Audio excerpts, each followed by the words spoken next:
Bismillahirrahmanirrahim. In the name of Allah, the most beneficent, the most merciful. Dear students, welcome to you in the house of education. Dear students, here is Imran Mahmood, and today I am going to deliver lecture for students of grade 6 subject maths. Dear students, in this session we are going to solve exercise number 1b and question number 1. Dear students, जैसा कि आप जानते हैं कि हमने set notation और उससे मुतल्लिका सवालात को पिछले सेशन में सॉल्व करने की कोशिश की थी। आज हम इसी सेट नोटेशन से रिलेटेड क्वेश्चंस हैं, एक्सरसाइज नंबर 1b और इसका question number 1. Dear students, exercise 1b का क्वेश्चन नंबर 1, इसकी statement write the following sets in the tabular form. Students, जैसे कि आपको प्रीवियस सेशंस में भी पढ़ाया गया कि टेबुलर फॉर्म या other types of set notation जैसे सेट बिल्डर नोटेशन या रोस्टर नोटेशन हैं, इसमें एक टेबुलर नोटेशन भी एक टाइप ऑफ नोटेशन है जिसमें से किसी भी सेट को रिप्रेजेंट किया जाता है या उसको एक्सप्लेन किया जाता है. डियर स्टूडेंट्स, एक्सरसाइज 1b का क्वेश्चन नंबर 1 सॉल्व करने से पहले आपको रिमाइंड करना होगा कि टेबुलर नोटेशन क्या है. What is tabular notation? In tabular notation, all the elements of the sets are listed within curly brackets and separated by commas.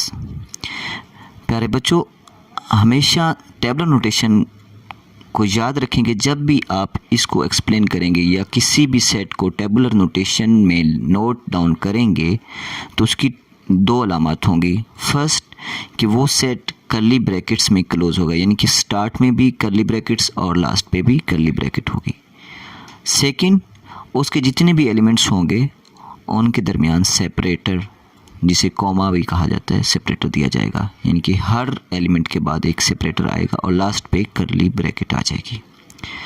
ये है टेबुलर नोटेशन की डेफिनेशन और उसको नोट डाउन करने का मेथड. अब हम दोबारा से एक्सरसाइज 1b का क्वेश्चन नंबर 1 की स्टेटमेंट पढ़ते हैं. तो right the following sets in tabular form. First question उसका आपको एज ए एग्जाम्पल सॉल्व करके दे रहा हूँ. आप फर्स्ट क्वेश्चन को देखें तो स्टेटमेंट कुछ है. Set M is equal to X such as X is the name of the president of Pakistan. Students, अगर इस स्टेटमेंट को अपने गौर से पढ़ लिया है तो इसको ऑब्जर्व करें कि इसमें आपको एक ऐसा सेट लिखना होगा जिसमें प्रेसिडेंट ऑफ पाकिस्तान, उनकी एक लिस्ट तैयार होगी, मतलब एक लिस्ट बनाई जाए जिसमें सारे प्रेसिडेंट्स ऑफ पाकिस्तान के नेम्स आने चाहिए. तो आप चलें इसको हम सॉल्व करने की कोशिश करते हैं कि कैसे सॉल्व होगा. इसका आंसर नीचे नोट डाउन कर दिया मैंने. जैसे आप देखें कि set M is equal to, bracket start में लगानी और लास्ट पे भी, और सेपरेटर, ये दो चीज़ें ज़हन में रखनी है.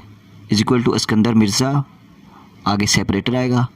फिर सेकंड एलिमेंट्स जो सिकंदर मिर्ज़ा इससे सेट का फर्स्ट एलिमेंट था या फर्स्ट मेंबर था.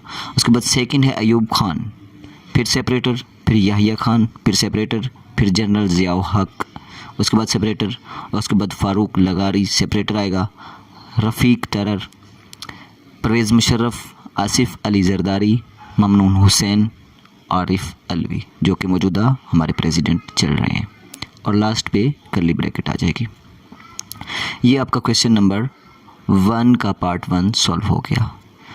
इसमें दोबारा से आपको एक्सप्लेन कर देता हूँ. स्टार्ट से देखें कि आपको एक ऐसा सेट बनाना था जिसमें प्रेसिडेंट्स ऑफ पाकिस्तान की सारी लिस्ट तैयार करनी थी और उसको टेबुलर नोटेशन में लिखना था. टेबुलर नोटेशन में लिखने का तरीका ये होता है कि आपको हमेशा स्टार्ट में भी कर्ली ब्रैकेट देनी होती है और लास्ट पे भी, और उसके जितने एलिमेंट्स होते हैं उसके दरमियान सेपरेटर दिया जाता है. एक चीज़ आपको रिमाइंड करवा दूं कि ऐसे सेट जो इन्फिनिट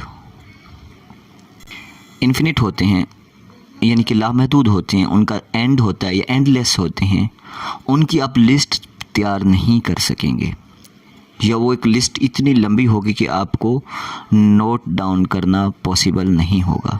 तो ऐसे सेट्स को नोट डाउन करने के लिए आपको फर्स्ट 3 एलिमेंट्स लिखने के बाद आगे डॉटेड लाइन देनी होती है, जैसे कि आप समझ लें कि उस सेट का कोई एंड होना ही नहीं है, तो आप डॉटेड लाइन दे रहे हैं, यानी कि टू बी कंटिन्यूड है ये सेट, ये लिस्ट अभी चल रही थी, और आगे फिर कर्ली ब्रैकेट दे देंगे। डियर स्टूडेंट्स, क्वेश्चन नंबर 1 का पार्ट 1 सॉल्व एज एग्जाम्पल मैंने आपको सॉल्व किया। इसके बाद क्वेश्चन नंबर 2 के आपको हिंट दे देता हूँ कि कैसे सॉल्व होगा।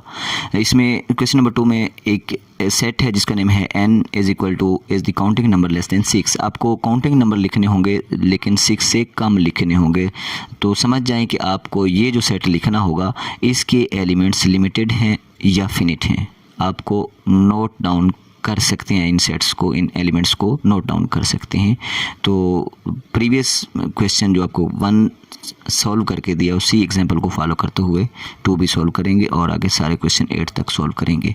क्वेश्चन नंबर 3 में देखें तो y is such as y is multiple of 3। इसमें 3 के मल्टीपल्स लिखने हैं लेकिन एंडलेस सेट है, यानी कि कोई एंड नहीं बताया कहाँ तक लिखने। तो इसको लिखने का तरीका यही होगा कि डॉटेड लाइन दी जाएगी, लास्ट पे डॉटेड लाइन, पहले 3 एलिमेंट्स नोट किए जाएंगे, सेपरेटर दिया जाएगा और आखिर पे डॉटेड लाइन लगा के ब्रैकेट। उसके बाद सेट बी में देखें तो इवन नंबर लेस देन 10 लिखने हैं, ये लिमिटेड सेट है, फिनिट सेट है। नेक्स्ट क्वेश्चन देखें, सी एक सेट होगा जिसमें number divisible by 3 and less than 20, ये भी फिनिट सेट होगा। उसके बाद planets in the solar system, सारे प्लैनेट्स आप नोट कर सकते हैं, एक लिमिटेड सेट होता है, इसके एलिमेंट्स आप नोट डाउन कर सकते हैं। डेज ऑफ वीक, तो ये भी लिमिटेड सेट है। और लास्ट क्वेश्चन है, is the name of 3 countries beginning with B, यानी कि ऐसे 3 कंट्रीज़ के नाम लिखने होंगे जिनका नाम बी से स्टार्ट होता होगा। स्टूडेंट्स, उम्मीद करता हूँ कि आज की इस लेसन में आपने टेबलर नोटेशन के जो क्वेश्चन आपको एक सॉल्व करके दिया और बाकी एक्सप्लेन किए, आप अच्छी तरीके से समझ गए होंगे। प्यारे बच्चों, आप ये सब क्वेश्चन अपने घर पे बैठ के दोबारा एज ए होम टास्क और एज ए प्रैक्टिस खुद से सॉल्व करें और stay home, stay safe. Thank you. अल्लाह हाफिज़।